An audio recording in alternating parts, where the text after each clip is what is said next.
And I now give the floor to Mr. Rafael Grossi. Thank you very much, Madam President.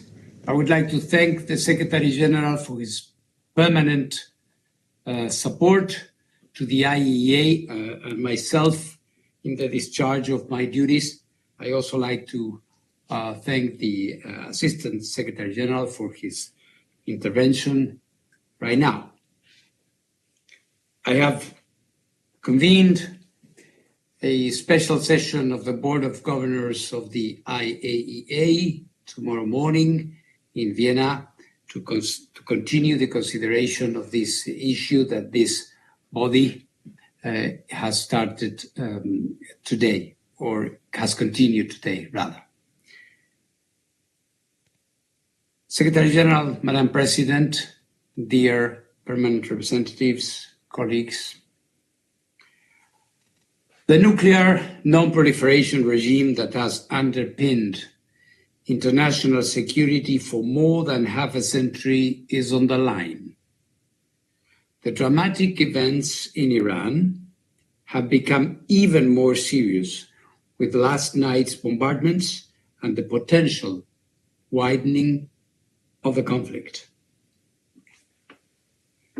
We have a window of opportunity to return to dialogue and diplomacy.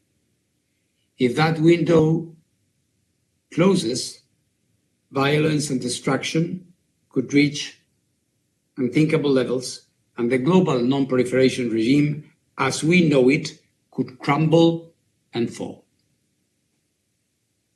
Iran, Israel, Iran, the Middle East need peace. And there is a path for diplomacy. We must return, as the Secretary General just said, to the negotiating table and allow the IAEA inspectors, the guardians of the NPT, to go back to Iran's nuclear sites and account for the stockpiles of uranium, including, most importantly, the 400 kilograms of enriched uranium at 60%. Any agreement, ladies and gentlemen, any arrangement will have as a prerequisite the establishment of the facts on the ground. This can be done only through IAEA inspections. IAEA inspectors are in Iran, and they must do their job. This will require a cessation of hostilities so that Iran can let the teams into the sites under the necessary safety and security conditions. Any special measures by Iran to protect its nuclear materials and equipment can be done in accordance with Iran's safeguards obligations with the agency. This is possible. Madam President, based on the information available to the IAEA, let me update you on what has occurred at Iran's nuclear sites since I last addressed this Council 3 days ago. Craters are visible at the Fordow site, Iran's main location for enriching uranium at 60%, indicating the use by the United States of America of ground-penetrating munitions. This is consistent with statements from the United States. At this time, no one, including the IAEA, is in a position to assess the underground damage at Fordow.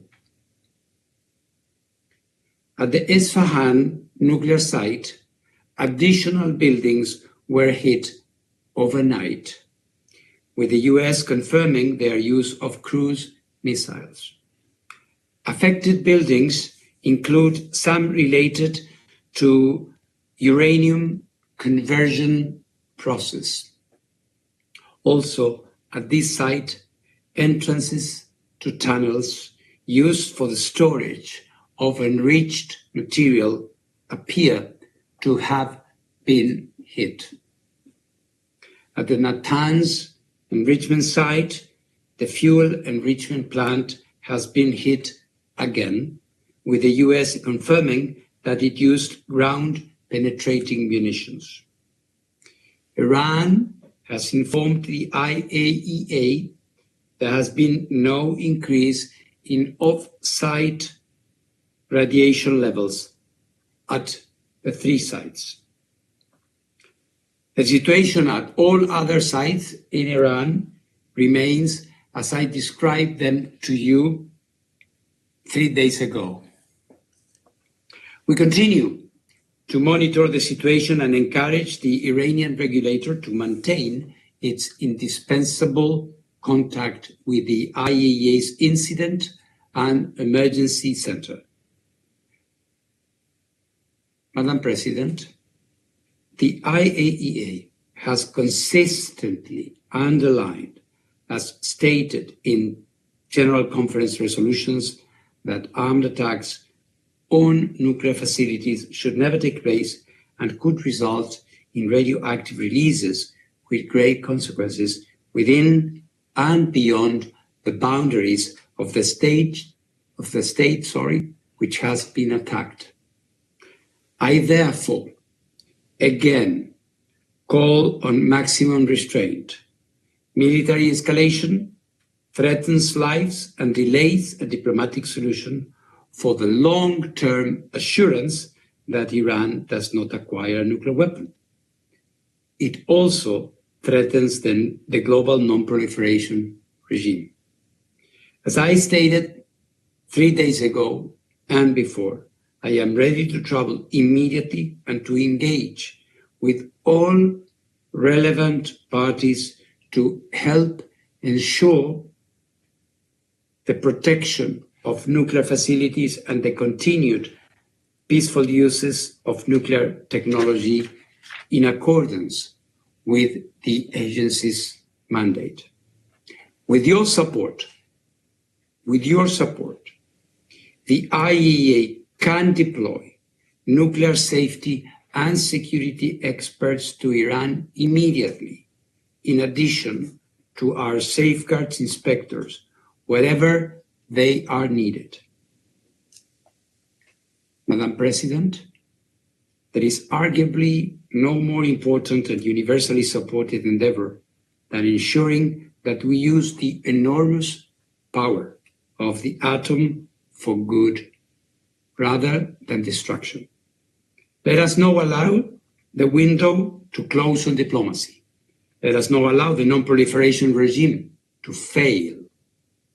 Irrespective of individual positions and views, one thing is certain, and this is the simple truth: we will not be safer if there are more nuclear weapons in more states around the world. The IAEA is ready to do its part to bring this military confrontation to an end. Thank you very much. I thank Mr. Grossi for his